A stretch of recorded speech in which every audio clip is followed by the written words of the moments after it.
Lockdown में लगातार चारा के अभाव में तथा भूख से गौ माता की मृत्यु हो रही है। ताजा मामला बिहार के जहानाबाद जिले के श्री कृष्ण गौशाला की है। सभी गौ रक्षा और जानवर की रक्षा के नाम पर केस लड़ने वाले तथा प्रसिद्धि पाने वाले ठेकेदार कहाँ है गौ रक्षा दल, कहाँ है जहानाबाद सांसद चंद्रवंशी जी, कहाँ है पशुपालन मंत्री और कहाँ है जिलाधिकारी जहानाबाद। क्या हमारे गौ माता की भूख और चारा के अभाव में हो रही है मृत्यु उन्हें दिखाई नहीं दे रही है। घृणा आती है ऐसे समाज, ऐसे संगठन, ऐसे राजनेता एवं इन संवेदनहीन पदाधिकारियों पर। इतना ही नहीं, सबसे विषम परिस्थिति तो ये है कि ये सारे अधिकारी और राजनेता फ़ोन करने पर फ़ोन भी नहीं उठाते हैं। जहानाबाद के इस ताज़ा मामले पर पटना हाईकोर्ट के PIL expert Manibhushan Pratap singer ने CM नीतीश कुमार से निवेदन करते हुए कहा है कि जैसे बाकी सभी विभागों का कार्य आप ही देख रहे हैं, इस मानवता और संवेदना को शर्मसार करने वाली घटना और लगातार चारा के अभाव के कारण तथा भूख से जहानाबाद के गौशाला, जो कि श्री कृष्ण गौशाला के नाम से जाना जाता है, उसमें हो रहे गाय की मृत्यु मामले पर तुरंत संज्ञान लेने का कृपा करें और समुचित व्यवस्था करवा दें, जिससे वहां चारा मुहैया कराई जा सके और दोषियों के खिलाफ कार्रवाई करने की भी कृपा करें, ताकि शेष गाय जो वहां बची हुई है, जिन्हें हम गौ माता कहते हैं और जिनके रक्षा के नाम पर न जाने कितने संगठन बने हुए हैं, यहाँ तक कि इसी नाम पर वोट की भी राजनीति हो जाती है, उन गायों को मरने से बचाया जा सके। 1200 किलोमीटर का सफर साइकिल पर तय करके अपने घायल पिता को हरियाणा से बिहार लाने वाली ज्योति की जिंदगी जैसे बदल सी गई है। जब से ज्योति अपने गांव सिरहुल्ली लौटी है, गांव में ना कोई हलचल बनी रहती है। ज्योति और उनके परिवार के लिए मदद आने का सिलसिला लगातार जारी है। कोई परिवार के लिए राशन लेकर पहुंचा, किसी ने ज्योति की पढ़ाई का खर्च उठाने की बात कही, किसी ने पिता को नौकरी देने का वादा किया, तो किसी ने कैश देकर परिवार की मदद की। साइकिल चलाकर अविश्वसनीय कारनामा करने वाले ज्योति को ये नए स्पोर्ट्स साइकिल भी गिफ्ट में मिली है। लगातार मिल रही मदद और प्रोत्साहन पाकर ज्योति को भी अच्छा लग रहा है। ज्योति उनके पिता को घर लौटे कुछ दिन बीत चुके हैं, लेकिन वो अब एक बार भी कहती है कि अगर बेटी घर नहीं लाई होती तो शायद वहीं जान निकल जाती। वो अब कहीं बाहर नहीं जाना चाहते, यहीं रहकर काम करना चाहते हैं। इसी बीच बिहार के पूर्व CM राबड़ी देवी और RJD नेता तेजस्वी यादव ने भी ज्योति का हौसला बढ़ाया। वीडियो कॉन्फ्रेंसिंग के जरिए दोनों ने ज्योति और उनके परिवार से बात की। ज्योति को हर तरह से मदद और पिता से लेकर के नौकरी देने तक की बात कही। आपको बता दें कि ज्योति के घर में शौचालय की सुविधा भी नहीं थी, क्योंकि उनके पास निजी जमीन नहीं थी, इसलिए उनके घर के नज़दीक सरकारी जमीन पर शौचालय का भी निर्माण कराया जा रहा है। रेल मंत्रालय ने श्रमिक को घर पहुंचाने की प्रक्रिया तेज कर दी है। रेलवे के मुताबिक श्रमिक स्पेशल ट्रेन से अभी तक 40 लाख प्रवासी अपने घर पहुंच चुके हैं। रेलवे के इन श्रमिक के लिए 3000 से ज़्यादा श्रमिक स्पेशल ट्रेनों को दौड़ाया है। तो वहीं अगले 10 दिनों में 36 लाख श्रमिक को उनके घर पहुंचाने के लिए रेलवे ने उनकी बुकिंग की प्रक्रिया भी पूरी कर ली है। उनको घर पहुंचाने की रूपरेखा तैयार कर दी है। रेल मंत्री पीयूष गोयल ने ट्वीट करके बताया कि रेलवे ने 3000 से अधिक श्रमिक स्पेशल ट्रेन का सफल परिचालन कर देश के विभिन्न हिस्सों से प्रवासी श्रमिक को उनके घर पहुँचा दिया है। रेल मंत्री ने ट्वीट कर बताया कि भारतीय रेल 3000 से अधिक श्रमिक स्पेशल ट्रेन की मदद से करीब 40 लाख प्रवासी श्रमिक को घर पहुंचने में मदद की है। मुझे यह बताते हुए अत्यंत हर्ष हो रहा है कि रेलवे ने 3000 से अधिक श्रमिक स्पेशल ट्रेनों का सफल परिचालन कर देश के विभिन्न हिस्सों से प्रवासी श्रमिक को अपने गृह राज्य पहुंचाया है। करीब 2 महीने के ब्रेक के बाद देश में एक बार फिर से घरेलू उड़ानें शुरू हो गई है। लॉकडाउन में सख्त नियम के साथ सरकार की ओर से उड़ान की इजाज़त दी गई, जो देश के चिन्हित एयरपोर्ट पर सर्विस दे रही है। लेकिन नए सफ़र के साथ ही काफ़ी कुछ बदल भी गया है, क्योंकि जब उड़ानें शुरू हुई तो विमान का स्टाफ PPE किट पहने हुए थे, तो वही यात्रियों को एक फेस शील्ड दी गई। दरअसल केंद्र सरकार की ओर से उड़ानों को मंजूरी तो दी गई, लेकिन काफ़ी एहतियातन बरतने की भी सलाह दी गई। यही कारण है कि एयरपोर्ट पर एंट्री से लेकर के विमान में सफ़र और एयरपोर्ट पर लैंड करने तक कई नियम में बदलाव किया गया और ध्यान रखा गया कि हर वक्त नियम का पालन किया जाए।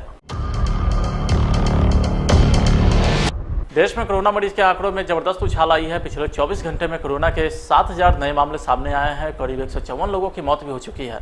स्वास्थ्य मंत्रालय की ओर से सुबह जारी अपडेट के मुताबिक देश में कुल मरीज की संख्या 1,38,000 पार कर गई है, जिसमें से 4021 लोगों की मौत भी हो चुकी है। तो वहीं कोरोना से ठीक होने वालों का आंकड़ा बढ़कर 57,000 के पार पहुँच गया है।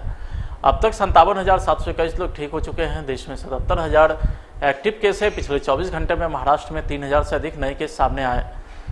अब यहाँ कुल मरीजों की संख्या 50,000 के पार है और 1635 लोगों की मौत भी हो चुकी है।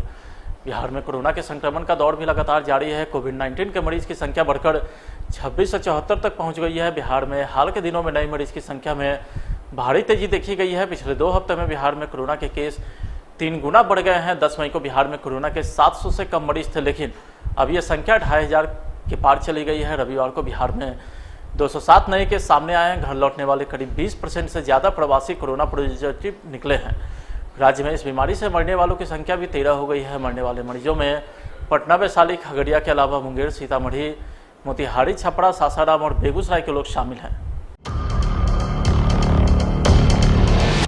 ट्रेन और हवाई सेवा शुरू होने के बाद बिहार सरकार जल्द बस सेवा की भी शुरुआत करने की तैयारी कर रही है। यात्रियों के बढ़ते दबाव को देखते हुए परिवहन विभाग निजी और सरकारी दोनों तरह के बसों की सेवा शुरू करने की योजना बनाई है।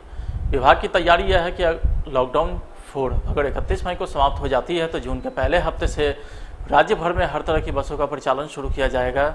लॉकडाउन 4 के शुरू होने के बाद गृह मंत्रालय ने जो दिशा निर्देश जारी किए थे उसमें बसों के परिचालन का भी जिक्र था। गृह मंत्रालय ने बसें चलाने की अनुमति दी थी, लेकिन इसका फैसला राज्य सरकार पर छोड़ा था।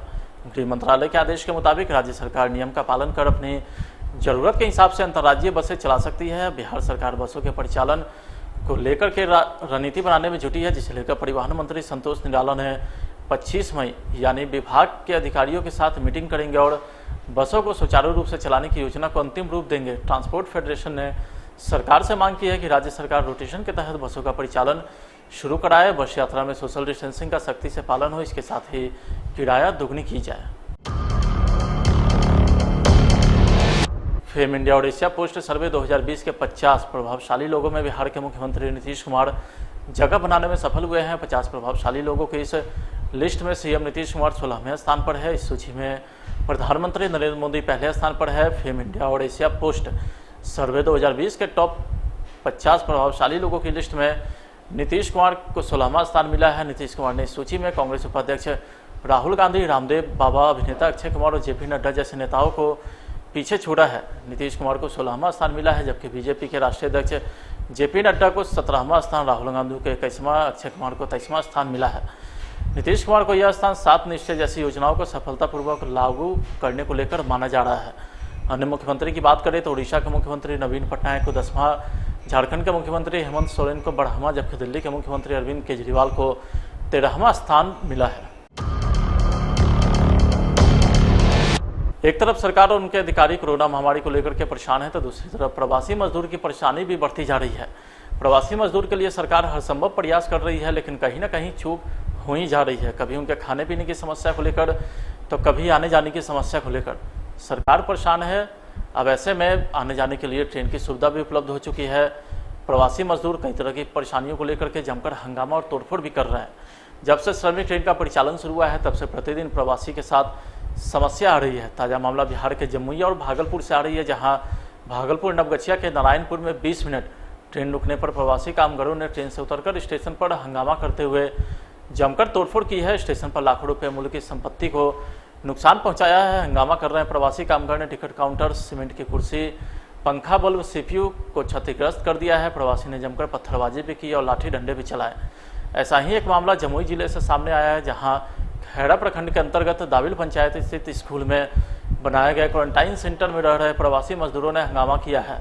मूलभूत सुविधा जैसे खाना, मेडिकल टीम की सुविधा नहीं मिलने से नाराज प्रवासियों ने सड़क जाम कर हंगामा किया।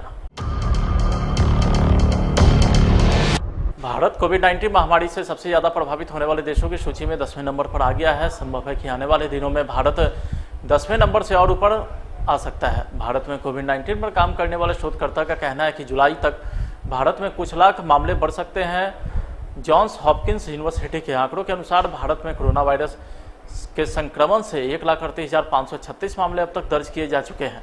संक्रमण के मामलों की संख्या के लिहाजे से इस लिस्ट में सबसे ऊपर अमेरिका है, उसके बाद ब्राजील, रूस, Britain, Spain, Italy, France, Germany और तुर्की का नाम है। ताजा आंकड़ों के मुताबिक भारत में कोविड-19 की महामारी ने 4,000 लोगों की जानें भी ली है। सरकारी आंकड़े बताते हैं कि दुनिया की दूसरी सबसे बड़ी आबादी वाले देश में कोरोना वायरस से संक्रमण के मामले हर 13 दिन में दुगने हो रहे हैं। अब सरकार ने भी लॉकडाउन से जुड़ी पाबंदी में ढील भी देनी शुरू कर दी है।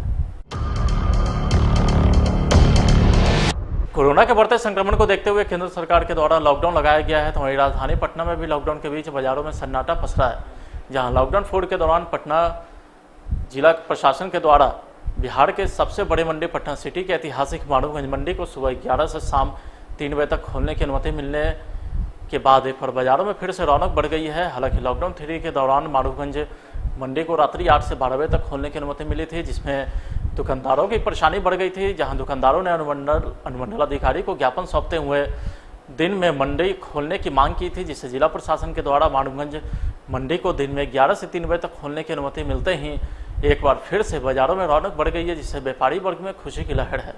लॉकडाउन के दरमियान व्यापारियों के द्वारा, दुकानदारों के द्वारा जो रात में 8 से 12 खोलने की व्यवस्था की गई थी, हमारे एसडीओ और डीएम के द्वारा की गई थी, जिसके कारण बहुत सारी अनुचित घटनाएं भी घट रही थी और व्यापारी रात में असुविधा के कारण आ भी नहीं पा रहे थे, जिसके कारण लोगों में व्यापार को लेकर के काफ़ी असमंजस बना हुआ था। लोग खुल के व्यापार कर नहीं पा रहे थे और सुरक्षा के दृष्टिकोण से देखा जाए तो काफ़ी लोग असुरक्षित महसूस कर रहे थे, क्योंकि बिहार के कोने कोने से आने वाले जितने भी व्यापारी गण थे वो अपने आप को कहीं ना कहीं असुरक्षित महसूस कर रहे थे। फिलहाल आज की 10 बड़ी खबरों में इतना ही। आप देखते रहिए प्लस न्यूज़। नमस्कार।